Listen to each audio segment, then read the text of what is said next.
2 ಲಕ್ಷ 3 ಲಕ್ಷ 4 ಲಕ್ಷ 5 ಲಕ್ಷದವರೆಗೂ ದುಡ್ಡು ಕೊಡ್ತಾರೆ. ನನಗೆ ಗೊತ್ತು. ಅದು 3 ತಿಂಗಳು 4 ತಿಂಗಳು ಬೇಕಾಗತ್ತೆ 2 ರಿಂದ 3 ಲಕ್ಷ ರೂಪಾಯಿ ಸಂಪಾದನೆ ಮಾಡೋಕ್ಕೆ. ನಿಮ್ಮ ಮನೆಗಳು ಹಾಳಾದಾಗ ಗೊತ್ತಾಗುತ್ತೆ ಇದರಿಂದ. ಬೇರೆಯವ್ರ ಮನೆ ಹಾಳಾದಾಗ ಎಲ್ಲೋ ಒಂದು ನಿಂತ್ಕೊಂಡು ನೋಡ್ಕೊಂಡು ಕಮೆಂಟ್ ಹಾಕೋಕ್ಕೆ ಮಾತ್ರ ನೀವೆಲ್ಲ ಕರೆಕ್ಟು. ನಾಡ್ದಿರೋದೇ ಕಳ್ತಾನ ಇಲ್ಲ ಬ್ರೋ ಹಂಗೆ ಅದಕ್ಕೆ ಮಾಡಿದೆ ಇದಕ್ಕೆ ಮಾಡಿದೆ ಅಂದ್ಬಿಟ್ಟು ಪಿಳ್ಳೆ ನಾವು ಹೇಳ್ಬಿಟ್ಟು ಎಸ್ಕೇಪ್ ಆಗ್ಬಿಡೋದು. ಕಾಮಿಡಿ ಯೂಟ್ಯೂಬರ್ಸ್, ಕಾಮಿಡಿ ಕ್ರಿಯೇಟರ್ಗಳು ಇವರೆಲ್ಲ ಕಾಮಿಡಿ ಮಾಡೋರು ಇವರು. ಎಲ್ರಿಗೂ ನಮಸ್ಕಾರ, welcome back to the channel. Name is Madhu. ಒಂಥರ ವಿಶೇಷ ಸಂಚಿಕೆ ಗುರು ಇದು, ಒಂಥರ ಸ್ಪೆಷಲ್ ಎಪಿಸೋಡ್ ಇದು ನಮ್ಮ ಚಾನಲಲ್ಲಿ. ಯಾಕೆ ಅಂತಂದರೆ ಈ ವಿಚಾರದ ಬಗ್ಗೆ ನಾನು ಹೆಚ್ಚು ಕಡಿಮೆ ಒಂದು 6 ತಿಂಗಳಿಂದ 1 ವರ್ಷದಿಂದನೂ ಮಾತಾಡಬೇಕು ಅಂತ ಅನ್ಕೊತಾ ಇದ್ದೆ. ಆಗಿರಲಿಲ್ಲ. ಇದಕ್ಕೆಲ್ಲ ಕರೆಕ್ಟಾಗಿರೋ ಒಂದು ಸಮಯ ಬೇಕು, ಒಂದು ಪರ್ಫೆಕ್ಟ್ ಟೈಮಿಂಗ್ ಬೇಕು ಅಂತ ವೆಯ್ಟ್ ಮಾಡ್ತಾಯಿದ್ದೆ. ಇವಾಗ time has been arrived. So ಮಾತಾಡೋಣ ಇದ್ರ ಬಗ್ಗೆ. ಏನಪ್ಪ ಯಾವ ವಿಷಯದ ಬಗ್ಗೆ ಅಂತಂದರೆ, ಇನ್ನೊಬ್ಬರನ್ನ ಹಾಳು ಮಾಡೋದು, ಇನ್ನೊಬ್ಬರು ಮನೆ ಹಾಳು ಮಾಡೋದು, ಇನ್ನೊಬ್ಬರು ತಲೆ ಹೊಡೆಯೋದು, ಇನ್ನೊಬ್ರದ್ದು ಜೀವ ತೆಗೆಯೋದು, ಇನ್ನೊಬ್ಬರ ಫಿನಾನ್ಷಿಯಲ್ ಕಂಡೀಷನ್ ಚೆನ್ನಾಗಿರೋರನ್ನ ಹಾಳು ಮಾಡಿ ಮೂರೇ ಬಟ್ಟೆ ಮಾಡಿ ರೋಡಿಗೆ ತಂದುಬಿಡೋದು, ಅಥವಾ ಇನ್ನೊಬ್ಬರ ಜೀವನದಲ್ಲಿ ವಿಲನ್ ಆಗುವಂಥ ಕೆಲಸಗಳು. ಏನಪ್ಪ ಅಂತಂದರೆ ಗ್ಯಾಂಬ್ಲಿಂಗ್ ಪ್ರಮೋಷನ್ ಮಾಡೋದು, ಜೂಜು. ನಾನು ಯಾವುದೇ ಅಪ್ಲಿಕೇಶನ್ಗಳ ಹೆಸರನ್ನ ಹೇಳ್ತಾ ಕೂತ್ಕೊಳ್ಳಲ್ಲ. ಒಂದಲ್ಲ ಎರಡಲ್ಲ ಗುರು, 100 ಇದೆ. ಎಷ್ಟು ಅಂತ ಹೇಳ್ತೀರಾ? ನನಗೂ ಮೇಲ್ ಬರ್ತಾನೆ ಇರುತ್ತೆ, ಈ ಥರದೊಂದು ಮಾಡಿಕೊಡಿ, ಈ ಥರದೊಂದು ಗ್ಯಾಮ್ಲಿಂಗೋ ಗೇಮಿಂಗೋ ಅಪ್ಲಿಕೇಶನ್. ಇಟ್ಸ್ ಎ ವೆರಿಫೈಡ್, ರಿಜಿಸ್ಟ್ರೇಡ್ ಮತ್ತು ಲೀಗಲ್ ಇನ್ ಇಂಡಿಯಾ. ಇದನ್ನು ಪ್ರಮೋಷನ್ ಮಾಡಿ ನಿಮ್ಗೇನು ಪ್ರಾಬ್ಲಮ್ ಆಗಲ್ಲ, ಹಂಗೆ ಅಂತೆಲ್ಲ ಕತೆ ಕಟ್ಕೊಂಡು ಮೇಲ್ ಮಾಡ್ತಿರ್ತಾರೆ. ಬಟ್ ಸ್ಟಿಲ್ ಯಾವುದನ್ನು ಜನಗಳಿಗೆ ನಾವು ಕೊಡ್ತಿದ್ದೀವಿ, ಜನಗಳಿಗೆ ಏನು ಹೇಳ್ತಾ ಇದ್ದೀವಿ? ಯಾಕೆಂದರೆ ಜನಗಳು ನಾವು ಹೇಳೋ ಮಾತಿಂದ ಪ್ರಭಾವಿತರಾಗ್ತಾರೆ. ರೀಸೆಂಟಾಗಿ ನಿಮಗೆಲ್ಲ ಗೊತ್ತು, ರೇಣುಕಾ ಸ್ವಾಮಿ ಮನೆಗೆ ನಾವೆಲ್ಲ ಒಂದಷ್ಟು ದುಡ್ಡನ್ನ ಕಲೆಕ್ಟ್ ಮಾಡಿ ತೊಗೊಂಡೋಗಿ ಕೊಟ್ವಿ. ಜನಗಳು ಪ್ರಭಾವಿತರಾಗ್ತಾರಾ, ನೀವು ಹೇಳಿದ್ರೆ ಜನ ಕೇಳ್ಬಿಡ್ತಾರಾ ಅನ್ನೋರಿಗೆ ಅದು ತಕ್ಕ ಉತ್ತರ ಆಗಿತ್ತು ಅವತ್ತು. ಏನೋ ಒಂದಷ್ಟು ನಾವು ಕೇಳಿದಾಗ ದುಡ್ಡು ಕೊಡ್ತಾರೆ ನಮ್ಮ ಕೈಗೆ, ತೊಗೊಂಡೋಗಿ ಕೊಡು, ನಿನಗೆ ಹೆಲ್ಪ್ ಮಾಡು ನೀನು ಅಂತಂದರೆ, ಅಂಥ ನಮ್ಮ ಮಾತನ್ನು ನಂಬೋವಂಥ ಜನಗಳ ಕೈಗೆ ಗ್ಯಾಮ್ಲಿಂಗ್ ಅಪ್ಲಿಕೇಶನ್ಗಳನ್ನು ಕೊಡುವಂಥದ್ದು ಎಷ್ಟು ಸರಿ? ಎಷ್ಟು ಸರಿ ಇದು? ನ್ಯಾಯನ ಇದು? ಅಟ್ಲೀಸ್ಟ್ ಸ್ವಲ್ಪನಾದರೂ ನೀವು ಯೋಚನೆ ಮಾಡ್ತೀರಾ? ಗ್ಯಾಮ್ಲಿಂಗ್ ಅಪ್ಲಿಕೇಶನ್ಗಳನ್ನ ಪ್ರಮೋಟ್ ಮಾಡಿದಾಗ ನೀವು ಇಷ್ಟು ದುಡ್ಡು ಹಾಕಿದ್ರೆ ಅಷ್ಟು ಬಂದ್ಬಿಡುತ್ತೆ, 100 ರೂಪಾಯಿ ಹಾಕಿ ಲಕ್ಷ ಮಾಡಿದೆ. ಇಲ್ಲ, 100 ರೂಪಾಯಿ ಹಾಕಿ ಲಕ್ಷ ಮಾಡೋಂಗಿದ್ರೆ ನೀನು ಯಾಕೋ ಸೋಷಿಯಲ್ ಮೀಡಿಯಾದಲ್ಲಿ ಬಂದು ಹರ್ಕೋತಾ ಇದ್ದೆ? ನೀನು ಯಾಕೋ ಬಂದು ಯೂಟ್ಯೂಬಲ್ಲಿ ಇನ್ಸ್ಟಾಗ್ರಾಮಲ್ಲಿ ಬಂದು ಭಯಪಡ್ಕೋತಾ ಇದ್ದೆ ನೀನು? ರೀಸೆಂಟಾಗಿ ಒಬ್ಬ ಯೂಟ್ಯೂಬರ್ನ ನೋಡಿದೆ, ಕನ್ನಡದ ಯೂಟ್ಯೂಬರೇನೆ. ಒಂದು 25 ರಿಂದ 30 ಲಕ್ಷ ರೂಪಾಯಿ ಕಾರದು ತೊಗೊಂಡಿದ್ದಾರೆ. ಒಳ್ಳೆಯದು, ತೊಗೊಳ್ಳಿ, ಚೆನ್ನಾಗಿರಲಿ. ಲೈಫ್ ಸ್ಟೈಲ್ ಹಾಯ್ ಗಾಯ್ಸ್ ಅಂತ ಸ್ಟಾರ್ಟ್ ಮಾಡಿದಾಗ ವಿಡಿಯೋ ಮಾಡಿಕೊಂಡು ಯಾರು ನೋಡ್ತಾ ಇರಲ್ಲ, ಸ್ಟಾರ್ಟಿಂಗಲ್ಲಿ ಹೋಗ್ತಾ ಒಂಚೂರು ವ್ಯೂಸ್ ಬರುತ್ತೆ. ಅದನ್ನೇ ಯೂಸ್ ಮಾಡಿಕೊಂಡು ಚೆನ್ನಾಗಿ ಬೆಳೀತಾರೆ. ಬೆಳೀಲಿ, ಎಲ್ಲ ಆಗಲಿ, ಒಳ್ಳೆಯದು. ಬೆಳೀತಾ ಇದ್ದಂಗೆ, ಒಂಚೂರು ಬೆಳವಣಿಗೆ ಆಗ್ತಾ ಇದ್ದಂಗೆ ಅದೇನು ಗರ ಬಡಿಯುತ್ತೋ, ಅದೇನು ಬರಬಾರ್ದು ರೋಗ ಬರುತ್ತೋ ಇವ್ರಿಗೆ, ಅದೇನು ಆಗಬಾರ್ದು ಆಗ್ಬಿಡುತ್ತೋ, ಅದೆಂಥ ಕಿತ್ತೋದು ಬುದ್ಧಿ ಬರುತ್ತೋ ನನಗಂತೂ ಗೊತ್ತಿಲ್ಲ. ಗ್ಯಾಮ್ಲಿಂಗ್ ಅಪ್ಲಿಕೇಶನ್ಗಳನ್ನ ಪ್ರಮೋಟ್ ಮಾಡ್ತಾರೆ. ನಿಮ್ಗೆ ಒಂದು ನೆನಪಿರಲಿ, ಗ್ಯಾಮ್ಲಿಂಗ್ ಅಪ್ಲಿಕೇಶನ್ಗಳನ್ನ ಒಂದು 4-5 ವಿಡಿಯೋದಲ್ಲಿ ಇದನ್ನು ಡೌನ್ಲೋಡ್ ಮಾಡ್ಕೊಳ್ಳಿ, ಇದಕ್ಕೆ ಒಂದಿಷ್ಟು ದುಡ್ಡು ಹಾಕಿ ಇಷ್ಟ ಆಗ್ಬಿಡುತ್ತೆ ಅಂತ ಹೇಳೋದ್ರಿಂದ ಯೂಟ್ಯೂಬರ್ಸ್ಗಾಗಲಿ ಇನ್ಸ್ಟಾಗ್ರಾಮ್ ಕ್ರಿಯೇಟರ್ಸ್ಗಾಗಲಿ ಲಕ್ಷ ದುಡ್ಡನ್ನ ಕೊಡ್ತಾರೆ. ನೀವೆಲ್ಲ ಅಂದ್ಕೊಂಡಿರ್ಬೋದು ಯೂಟ್ಯೂಬರ್ಸ್ ಅದು ಹೆಂಗೆ ಇದ್ದಕ್ಕಿದ್ದಂಗೆ ಹಿಂಗೆ ಚೇಂಜ್ ಆಗಿಬಿಡ್ತಾರೆ, ಇದ್ದಕ್ಕಿದ್ದಂಗೆ ಆಡಂಬರಿಕೆಯಿಂದ ಜೀವನ ಮಾಡೋಕೆ ಸ್ಟಾರ್ಟ್ ಮಾಡಿಬಿಡ್ತಾರೆ ಅಂತ. ಅವರೆಲ್ಲರೂ ಗ್ಯಾಮ್ಲಿಂಗ್ ಅಪ್ಲಿಕೇಶನ್ಗಳನ್ನ ಪ್ರಮೋಟ್ ಮಾಡ್ತಾ ಇರ್ತಾರೆ. ನಾನು ಎಲ್ಲರೂ ಹೇಳ್ತಿಲ್ಲ, ಎಲ್ಲರೂ ಹಂಗೆ ಮಾಡ್ತಾರೆ ಅಂತ ಹೇಳ್ತಿಲ್ಲ. 100 ಜನ ಯೂಟ್ಯೂಬರ್ಸಲ್ಲಿ ಅಥವಾ ಇನ್ಸ್ಟಾಗ್ರಾಮ್ ಕ್ರಿಯೇಟರ್ಸಲ್ಲಿ 85 ರಿಂದ 95 ಜನ ಯೂಟ್ಯೂಬರ್ಸ್ ಅದೇ ಕೆಲಸ ಮಾಡ್ತಾರೆ. ಇದು ನಥಿಂಗ್ ಬಟ್ ಬೇರೆಯವ್ರ ಅನ್ನ ತಿನ್ನೋಕ್ಕೆ ಅಂತ ಬೇರೆಯವ್ರ ಅನ್ನ ಕಿತ್ಕೊಂಡು ತಮ್ಮ ತಟ್ಟೆಯಲ್ಲಿ ತಾವೇ ಹೇಲ್ನ ಹಾಕೊಂಡು ತಿನ್ನುವಂಥ ಕೆಲಸ ಇದು. ಯಾಕೆ ಹಿಂಗೆ ಮಾಡ್ತಾರೋ ಗೊತ್ತಿಲ್ಲ. ನಾನು ಹಂಗೆ ಅದೇ 25-30 ಲಕ್ಷದ್ದು ಕಾರ್ ಅಂತ ಹೇಳಿದ್ನಲ್ಲ, ಅವ್ರಿಗೊಂದು ಮಾತು, ಅಥವಾ ಅಂಥವ್ರಿಗೆ, ಅಥವಾ ನಮ್ಮ ಪಕ್ಕದ ಮನೆ ಯಾರೋ ಒಂದು ಕೋಟ್ಯಾಧಿಪತಿ ಇದ್ದಾನೆ, ಅವನು ರಿಯಲ್ ಎಸ್ಟೇಟ್ ಬಿಸ್ನೆಸ್ ಮಾಡ್ತಾನೆ ಅಂತ ಅಂದ್ಕೊಳ್ಳಿ. ನಾನು ಏರಿಯಾದಲ್ಲಾಗಲಿ ಅಥವಾ ಅಲ್ಲಿ ಇಲ್ಲಿ ಕೆಟ್ಟ ಹೆಸರು ಬಂದಿರುತ್ತೆ ಅವನಿಗೆ, ಅಥವಾ ಅವ್ನು ಮಾಡೋ ಕೆಲಸಗಳು ಸರಿ ಇರಲ್ಲ, ಅವನು ರಿಯಲ್ ಎಸ್ಟೇಟಲ್ಲೂ ಅನ್ಯಾಯವಾಗಿ ಸಂಪಾದನೆ ಮಾಡಿರ್ತಾನೆ, ಮೋಸ ಮಾಡಿ ಸಂಪಾದನೆ ಮಾಡಿರ್ತಾನೆ ಕೋಟ್ಯಾಂತರ ರೂಪಾಯಿನ. ಗುರು, ನಿನ್ನ ಬ್ಯಾಂಕ್ ಬ್ಯಾಲೆನ್ಸಲ್ಲಿ ಕೋಟ್ಯಾಂತರ ರೂಪಾಯಿ ಬ್ಯಾಲೆನ್ಸ್ ಇರಲಿ, ಅಥವಾ ಶೇರ್ ಮಾರ್ಕೆಟಲ್ಲಿ ಇನ್ವೆಸ್ಟ್ ಮಾಡಿರೋ, ನೀನು ಕೋಟ್ಯಾಂತರ ರೂಪಾಯಿ ಕಾರಲ್ಲೇ ಓಡಾಡು. ಆಯ್ತಪ್ಪ, ನೀನು ಆಡಿ, ಬೆಂಜ್, BMW, ಜಾಗ್ವಾರ್, ನೀನು ಬೆಂಟ್ಲಿ, ರೋಲ್ಸ್ ರಾಯ್ಸಲ್ಲೇ ಓಡಾಡು. ನೀನು ರೋಲ್ಸ್ ರಾಯ್ಸಲ್ಲಿ ನೀನು ಬಂದರೂ ಕೂಡ ನಿನಗೆ ಮರ್ಯಾದೆ ಇರಲ್ಲ. ಗ್ಯಾಮ್ಲಿಂಗ್ ಅಪ್ಲಿಕೇಶನ್ಗಳನ್ನ ಪ್ರಮೋಟ್ ಮಾಡಿಕೊಂಡು ಇನ್ನೊಬ್ಬರು ಜೀವನ ಹಾಳು ಮಾಡಿಕೊಂಡು ಇನ್ನೊಬ್ಬರನ್ನ ನೀನು ಜೂಜಾಡು ಅಂತ ನೀನು ಪ್ರಮೋಟ್ ಮಾಡ್ತಾಯಿದ್ರೆ ತಿಳ್ಕೊ, ನಿನಗೆ ಮರ್ಯಾದೆ ಇರಲ್ಲ. ಯಾವುದೋ ಒಂದು ಸರಿ ರೌಡಿ ಪರೇಡಲ್ಲಿ ಪೊಲೀಸ್ ಪರೇಡ್ ಅಂತ ಮಾಡ್ತಾರೆ ಪೊಲೀಸ್ನವರು.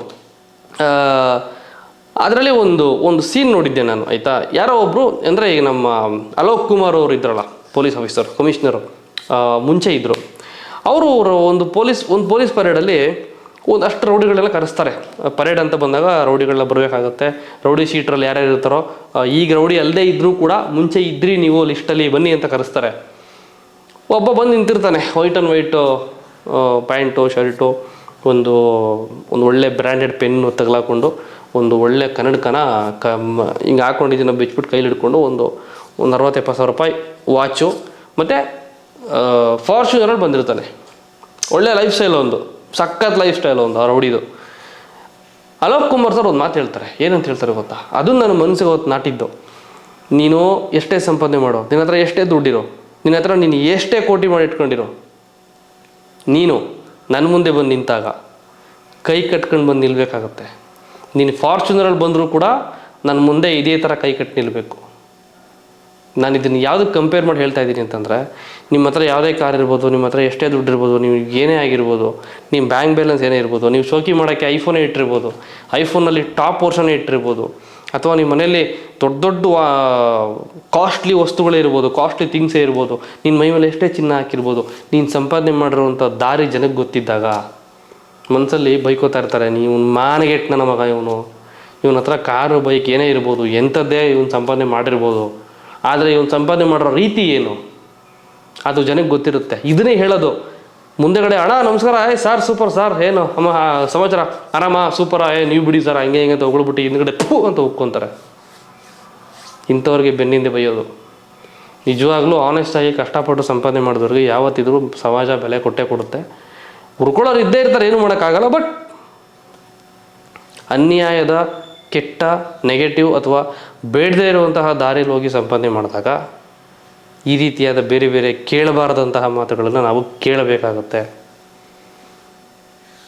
ನಾನು ಇಷ್ಟೆಲ್ಲ ಓಕೆ, ನಮ್ಮ Kannada YouTubers group each and every person Kannada YouTubers ಮಾಡ್ತಾ ಇದ್ದಾರೆ. ಕೆಲವು ಜನಗಳನ್ನು ಬಿಟ್ಟು ಅದರಲ್ಲೂ ನಾನು ಒಬ್ಬ. ನಾನು ಇವತ್ತಲ್ಲ ನಾಳೆ ಅಲ್ಲ ಇನ್ಯಾವತ್ತೂ ಅಷ್ಟೇ, ನನಗೆ ಇಲ್ಲಿಗಂಟ ಯೂಟ್ಯೂಬಲ್ಲಿ 2018 ಈ ಚಾನಲ್ ಸ್ಟಾರ್ಟ್ ಮಾಡಿದ್ದು. ಅದಕ್ಕಿಂತ 2 ವರ್ಷ ಮುಂಚೆನೂ ಒಂದು ಚಾನಲ್ ಇತ್ತು, ಹೋಯ್ತು ಅದು. ಸುಮಾರು ಒಂದು 7-8 ವರ್ಷಗಳಿಂದ ನನ್ನನ್ನು ಯೂಟ್ಯೂಬಲ್ಲಿ ಇದುವರೆಗೂ ನನ್ನನ್ನು ಸಪೋರ್ಟ್ ಮಾಡಿಕೊಂಡು ತಕ್ಕಮಟ್ಟಿಗೆ ನನ್ನ ಕೈ ಹಿಡಿದು ಬೆಳೆಸಿರುವಂಥ ಕನ್ನಡದ ಜನತೆಗೆ ನಾನು ಯಾವತ್ತೂ ಈ ವಿಡಿಯೋ ಮುಖಾಂತರ ಪ್ರಾಮಿಸ್ ಮಾಡಿ ಹೇಳ್ತೀನಿ, ಯಾವುದೇ ಕಾರಣಕ್ಕೂ ನಾನು ಗ್ಯಾಮ್ಲಿಂಗ್ ಅಪ್ಲಿಕೇಶನ್ಗಳನ್ನ ಪ್ರಮೋಟ್ ಮಾಡಿ ಇದನ್ನು ಇನ್ಸ್ಟಾಲ್ ಮಾಡ್ಕೊಳ್ಳಿ, ಅದನ್ನ ಇನ್ಸ್ಟಾಲ್ ಮಾಡ್ಕೊಳ್ಳಿ, ಇಷ್ಟ ಹಾಕಿ ಅಷ್ಟು ಬಂದ್ಬಿಡುತ್ತೆ, ನಾನು ಯಾವುದೇ ಕಾರಣಕ್ಕೂ ಹೇಳಲ್ಲ, ಆ ಕೆಲಸ ಮಾಡಲ್ಲ. ಇನ್ನೊಬ್ಬರು ಮನೆ ಹೊಡೆಯುವಂಥ ಕೆಲಸನ ನಾನು ಸತ್ರು ಮಾಡಲ್ಲ.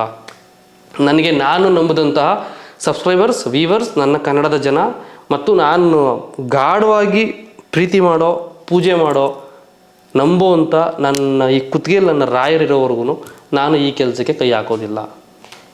ನಾನು ಈ ವಿಡಿಯೋ ಮುಖಾಂತರ ಪ್ರಮಾಣ ಮಾಡಿ ಹೇಳ್ಬಿಡ್ತೀನಿ. ಬೇಡ ಕಣ್ರಲ್ಲೋ Kannada YouTubers, Kannada Instagram creators, ನಿಮಗೆಲ್ಲ ಒಂದು ಮಾತು ಹೇಳ್ತೀನಿ, ಬೇಡ ಕಣ್ರೋ.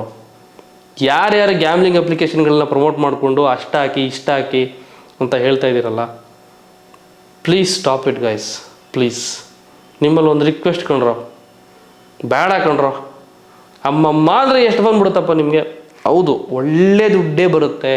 ಕೆಲವ್ರಿಗೆ 2 ಲಕ್ಷ, 3 ಲಕ್ಷ, 4 ಲಕ್ಷ, 5 ಲಕ್ಷದವರೆಗೂ ದುಡ್ಡು ಕೊಡ್ತಾರೆ, ನನಗೆ ಗೊತ್ತು ಅದು. ಅದಕ್ಕೋಸ್ಕರನೇ ಗ್ಯಾಮ್ಲಿಂಗ್ ಅಪ್ಲಿಕೇಶನ್ಗಳು ಮೇಲ್ ಮಾಡಿ ಈ ಥರ ಪ್ರಮೋಟ್ ಮಾಡಿಕೊಡಿ ಅಂತಂದಾಗ ಇವರೆಲ್ಲ ಪ್ರಮೋಟ್ ಮಾಡೋದು ಇದಕ್ಕೇನೆ. ಲಕ್ಷಾಂತರ ರೂಪಾಯಿ.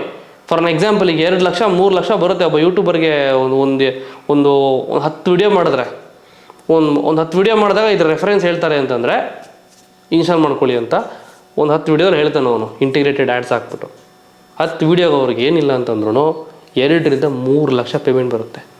ಅದೇ ವ್ಯೂಸೆಲ್ಲ ಅರ್ನ್ ಮಾಡಬೇಕು, ಆ್ಯಡ್ ರೆವೆನ್ಯೂ ಅಲ್ಲಿ ನಾವು ಸಂಪಾದನೆ ಮಾಡ್ತೀವಿ ಯೂಟ್ಯೂಬಲ್ಲಿ ಅಂತಂದರೆ ಆ 2-3 ಲಕ್ಷನ ಅರ್ನ್ ಮಾಡೋದಕ್ಕೆ ಏನಿಲ್ಲ ಅಂದರೂ ಅವನಿಗೆ ಕಡಿಮೆ ಅಂತಂದ್ರೂ 2-3 ತಿಂಗಳು 4 ತಿಂಗಳು ಬೇಕಾಗತ್ತೆ. 2-3 ಲಕ್ಷ ರೂಪಾಯಿ ಸಂಪಾದನೆ ಮಾಡೋಕ್ಕೆ ನಿಯತ್ತಾಗಿ ನ್ಯಾಯವಾಗಿ ಯೂಟ್ಯೂಬಲ್ಲಿ ನಾನು ವ್ಯೂಸ್ ಮುಖಾಂತರನೇ ದುಡ್ಡು ತೊಗೋತೀನಿ ಅಂತಂದರೆ ಅಷ್ಟು ತಿಂಗಳು ಯಾರಿಗೂ ಕಾಯ್ತಾರೆ? ಒಂದೇ ತಿಂಗಳು 10 ವಿಡಿಯೋ ಮಾಡಿ 10 ವಿಡಿಯೋದಲ್ಲಿ ಇಂಟಿಗ್ರೇಟೆಡ್ ಆ್ಯಡ್ ಮಾಡಿಬಿಟ್ಟು ಇನ್ಸ್ಟಾಲ್ ಮಾಡ್ಕೊಳ್ಳಿ ಅಂತ ಹೇಳಿದ್ರೆ ಒಂದು 10 ವಿಡಿಯೋ ಮುಖಾಂತರ 3-4 ಲಕ್ಷ ರೂಪಾಯಿ ದುಡ್ಡು ಬರುತ್ತೆ ಅಂತಂದರೆ ಯಾರು ಬೇಡ ಅಂತಾರೆ. ಕೆಲವ್ರಿಗೆ ಇನ್ಸ್ಟಾಗ್ರಾಮಲ್ಲಿ ಒಂದು ಸ್ಟೋರಿ ಹಾಕಿದ್ರೆ ಲಕ್ಷ ಕೊಡ್ತಾರೆ. ಕನ್ನಡದಲ್ಲೇ ಇದ್ದಾರೆ, ಮಿಲಿಯನ್ಸ್ ಗಟ್ಟಲೆ ಫಾಲೋವರ್ಸ್ ಇರೋರು. ನಿಮಗೆಲ್ಲ ಗೊತ್ತು, ಬೆಟ್ಟಿಂಗ್ ಪ್ರಮೋಷನ್ನು, IPL ಪ್ರೆಡಿಕ್ಷನ್ ಮಾಡಿದ್ದ್ಯಾರು, ನೀವೆಲ್ಲ ಬೆಳೆಸಿದ್ರಲ್ಲಪ್ಪ. ಯಾವಪ್ಪ ಹುಡುಗನ ಹೆಸರು ಮರ್ತೋಯ್ತು ನನಗೆ. ಪಾಪ ಕುಡ್ಕ ಅಂತ ಅಂದ್ಕೊಂಡ್ಬಿಟ್ಟಿದ್ರು ಅವ್ರನ್ನ. ಡ್ರಿಂಕ್ಸ್ ಮಾಡ್ತಾನೆ ಇವನು ಜಾಸ್ತಿ ಅಂತ ಅಂದ್ಕೊಂಡಿದ್ರು, ಮಾಡ್ತಾನಂತೆ ಅದೇನೋ ಗೊತ್ತಿಲ್ಲ. ಅವನ್ನ ಬೆಳೆಸಿದ್ರು. ಅವನು 100K ಫಾಲೋವರ್ಸ್ ಆಗ್ತಾ ಇದ್ದಂಗೆ ತಗೋ ಬೆಟ್ಟಿಂಗ್ ಪ್ರೆಡಿಕ್ಷನ್ ಮಾಡ್ತಾರೆ, ಇವ್ರ ಹತ್ರಕ್ಕೆ ಹೋಗಿ ಅಂತ ಪೋಸ್ಟ್ ಆಗ್ತಾನೆ.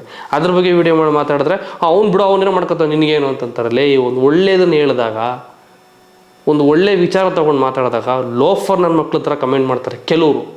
ಎಲ್ಲರೂ ಅಲ್ಲ, ಕೆಲವರು. ಅದೇ ನಿಮ್ಮ ಮನೆಗಳು ಹಾಳಾದಾಗ ಗೊತ್ತಾಗುತ್ತೆ ಇದರಿಂದ. ಬೇರೆಯವ್ರ ಮನೆ ಹಾಳಾದಾಗ ಎಲ್ಲೋ ಒಂದು ನಿಂತ್ಕೊಂಡು ನೋಡ್ಕೊಂಡು ಕಮೆಂಟ್ ಹಾಕೋಕ್ಕೆ ಮಾತ್ರ ನೀವೆಲ್ಲ ಕರೆಕ್ಟು. ನಿಮ್ಮ ಮನೆ ಹಾಳಾದಾಗ ಗೊತ್ತಾಗುತ್ತೆ ಇದ್ರ ಮುಖಾಂತರ. ಸರಿ, ಓಕೆ, ಇದ್ರ ಬಗ್ಗೆ ಎಷ್ಟು ಮಾತಾಡೋದು ಸಾಕು. ನಾನು ಹೇಳೋದಿಷ್ಟೇ, ದಯವಿಟ್ಟು ನಮ್ಮ Kannada YouTube creators, Instagram creators ಯಾರೇ ಆಗಲಿ, ನಾನು ಕೈ ಮುಗಿದು ರಿಕ್ವೆಸ್ಟ್ ಮಾಡ್ತೀನಿ. ಕನ್ನಡದ ಜನತೆ ಅಂದರೆ ಸಿಂಪಲಾಗಿ ಏನು ಹೇಳೋದು ಗೊತ್ತಾ, ನಮ್ಮನ್ನು ಎಲ್ಲೋ ಇದ್ದವ್ರನ್ನ ನಮ್ಮ ವಿಡಿಯೋಗಳನ್ನ ನೋಡಿಕೊಂಡು ನಮಗೆ ಸಪೋರ್ಟ್ ಮಾಡಿಕೊಂಡು ಇಲ್ಲಿ ಗಂಟ ಕರ್ಕೊಂಬಂದಿರೋ ಜನಗಳ ಕೈಗೆ, ನಮಗೆ ಹೊಟ್ಟೆ ತುಂಬ ತಿನ್ನುವಂಥ ಒಂದು ಅವಕಾಶ ಕೊಟ್ಟಿರುವಂಥ ಜನಗಳ ಕೈಗೆ, ನಮಗೆ ಹೊಟ್ಟೆ ತುಂಬ ಊಟ ಆಗ್ತಾ ಇರುವಂಥ ಜನಗಳ ಕೈಗೆ ನಾವು ಗ್ಯಾಮ್ಲಿಂಗನ್ನು ಗಲೀಜನ್ನು ಕೊಡಬಾರ್ದು ಅನ್ನೋದಷ್ಟೇ ನನ್ನ ಉದ್ದೇಶ. ಇದ್ರ ಬಗ್ಗೆ ನೀವೇನು ಹೇಳ್ತೀರಾ ಕಮೆಂಟ್ ಮಾಡಿ. ಕೆಲವರು ನೀತಿ ನಿಯತ್ತು ಮೇಧಾವಿಗಳ ಥರ ಏನೇನೋ ಮಾತಾಡ್ತಿರ್ತಾರೆ ಯೂಟ್ಯೂಬಲ್ಲಿ ಕೂತ್ಕೊಂಡು, ಯೂಟ್ಯೂಬಲ್ಲಿ ವಿಡಿಯೋಸ್ ಮಾಡಿಕೊಂಡು ಬುದ್ಧಿ ಹೇಳಕ್ಕೆ ಬರೋದು, ಅಡ್ವೈಸ್ ಮಾಡೋಕ್ಕೆ ಬರೋದು, ಮೇಧಾವಿಗಳ ಥರ ಆಡೋದು, ಹಿಂಗೆಲ್ಲ ಆಡ್ತಿರ್ತಾರೆ. ಅವರೇ ಬೆಟ್ಟಿಂಗ್ ಅಪ್ಲಿಕೇಶನ್ ಪ್ರಮೋಟ್ ಮಾಡ್ತಿರ್ತಾರೆ, ಅಥವಾ IPL ಪ್ರೆಡಿಕ್ಷನ್ ಮಾಡ್ತಿರ್ತಾರೆ. ಈ ಅಪ್ಲಿಕೇಶನ್ ಇನ್ಸ್ಟಾಲ್ ಮಾಡ್ಕೊಳ್ಳಿ, ಅದು ಇದು. ಕಾಮಿಡಿ ಯೂಟ್ಯೂಬರ್ಸ್, ಕಾಮಿಡಿ ಕ್ರಿಯೇಟರ್ಗಳು, ಇವರೆಲ್ಲ ಕಾಮಿಡಿ ಮಾಡೋರ. ಇವ್ರಿಗೆಲ್ಲ ಕೆಟ್ಟ ಮಾತಲ್ಲಿ ಬೈಬೇಕು ಅಂತ ಅನಿಸಿದೆ. ಹಳೆ ಮಧು ಇದ್ದಿದ್ದರೆ ಇವತ್ತು ನನ್ನ ಮಕ್ಕಳ ವೀಡಿಯೋದಲ್ಲೇ ಚಡ್ಡಿ ಬಿಚ್ಚಾಕ್ಬಿಡ್ತಾ ಇದ್ದೆ ನಾನು. ಹಳೆ ಮಧು ಇಲ್ಲ ಇವತ್ತು. ನನ್ನಷ್ಟೇ ನನ್ನನ್ನು ನಾನೇ ತುಂಬ ಬದಲು ಮಾಡ್ಕೊಂಡಿದ್ದೀನಿ, ಚೇಂಜ್ ಆಗಿದ್ದೀನಿ ನಾನು, ಕೆಟ್ಟ ಮಾತಾಡಬಾರ್ದು ಅಂತ. ವೀಡಿಯೋದೆಲ್ಲ ಚಡ್ಡಿ ಬಿಚ್ಚಾಕಿ ಹೊಣೆ ಹಾಕ್ಬಿಡ್ತಾ ಇದ್ದೆ ನಾನು. ಇಂಥ ಕೆಲಸಗಳು ಮಾಡೋರು ಕಂಡ್ರೆ ನಂಗೆ ಬೇರೆ ಇಷ್ಟ ಆಗಲ್ಲ, ಆಯಿತಾ? Stop it. I request you all people. ಇಷ್ಟು ಸಹ ಮಾಡಿದ್ದಾಯಿತು, ಇನ್ನು ಮುಂದೆ ದಯವಿಟ್ಟು ಮಾಡೋಕ್ಕೆ ಹೋಗ್ಬೇಡಿ. I request. ಮೀಮ್ ರಿಯಾಕ್ಷನ್ ಮಾಡೋರು, ರೋಸ್ಟ್ ಮಾಡೋರು, ಎಲ್ಲರೂ ಅದೇ ಮಾಡೋಕ್ಕೇನು ಕೆಲಸ ಇಲ್ಲ. ಎಲ್ರಿಗೂ ಅದೇ ಒಂದಷ್ಟು ಮೀಮ್ಸ್ ತಗೋ, ರಿಯಾಕ್ಷನ್ ಮಾಡೋದಕ್ಕೆ ಅಂತ ನಗು, ಅದಕ್ಕೊಂದೆರಡು ಕೌಂಟ್ರ್ ಕೊಡು, ತಗೋ ಗ್ಯಾಮ್ಲಿಂಗ್ ಅಪ್ಲಿಕೇಶನ್ ಇದು ಇನ್ಸ್ಟಾಲ್ ಮಾಡ್ಕೊಳ್ಳಿ, ಇದನ್ನು ನೀವು ಇಷ್ಟ ಇದ್ರೆ ಮಾಡ್ಕೋದು, ನಾನು ಬಿಡ್ಬೋದು, ನಾನು ವೀಡಿಯೋದಲ್ಲಿ ಹಾಕೋತೀನಿ, ನಾನು ಗ್ಯಾಮ್ಲಿಂಗ್ ಅಪ್ಲಿಕೇಶನ್ ಪ್ರಮೋಟ್ ಮಾಡ್ತೀನಿ ಅಂತ ಭಯಕ್ಕೆ ಹೋಗ್ಬಿಡಿ. ಇಷ್ಟ ಇದ್ರೆ ಮಾಡಿ, ಇಲ್ಲಾಂದರೆ ಬಿಟ್ಬಿಡಿ. ಇಲ್ಲಾಂದರೆ ಇದನ್ನು ಸ್ಕಿಪ್ ಮಾಡ್ಬಿಟ್ಟು ಹೋಗ್ಬಿಡಿ. ಇದೆಲ್ಲ ಕಳ್ಳನ ಒಂದು ಪಿಳ್ಳೆನೇವ. ನಾಡ್ದಿರೋದೇ ಕಳ್ತಾನ, ಇಲ್ಲ ಬರೋ ಹಂಗೆ ಅದಕ್ಕೆ ಮಾಡಿದೆ ಇದಕ್ಕೆ ಮಾಡಿದೆ ಅಂದ್ಬಿಟ್ಟು ಪಿಳ್ಳೆನೇವ ಹೇಳ್ಬಿಟ್ಟು ಎಸ್ಕೇಪ್ ಆಗ್ಬಿಡುತ್ತೆ. ಎಷ್ಟು ಮಾತಾಡಿದ್ರು ಅಷ್ಟೇ, ನಮ್ಮ ಜನ ಬದಲಾಗಲ್ಲ. ಫಸ್ಟ್ ಆಫ್ ಆಲ್ ನಾವು ಅವ್ರನ್ನ ಈ ಥರ ಗ್ಯಾಮ್ಲಿಂಗ್ ಅಪ್ಲಿಕೇಶನ್ಗಳು ಪ್ರಮೋಟ್ ಮಾಡೋರನ್ನ ದಯವಿಟ್ಟು ವಿಡಿಯೋ ನೋಡೋಕೆ ಹೋಗ್ಬಿಡಿ ಅಂತ ಹೇಳಕ್ಕೆ ಬಂದೆ. ನಿಮ್ಮ ಇಷ್ಟ, ನಿಮಗೆ ಬಿಟ್ಟಿದ್ದು. ವಿಡಿಯೋ ನೋಡೋರು ಇಷ್ಟ, ವಿಡಿಯೋ ಮಾಡೋರು ಇಷ್ಟ, ಗ್ಯಾಮ್ಲಿಂಗ್ ಅಪ್ಲಿಕೇಶನ್ಗಳ ಪ್ರಮೋಷನ್ ಮಾಡೋರು ಇಷ್ಟ, ಅದನ್ನು ಇನ್ಸ್ಟಾಲ್ ಮಾಡಿಕೊಂಡು ಮನೆ ಹಾಳು ಮಾಡ್ಕೊಳ್ಳೋರು ಇಷ್ಟ. ಎಲ್ಲರೂ ಇದೆ. ಥೂ, ಅದ್ರ ಬದಲು ಹೇಳ್ತೀನಿರಪ್ಪ, ಎಷ್ಟು ಹೇಳೋದು.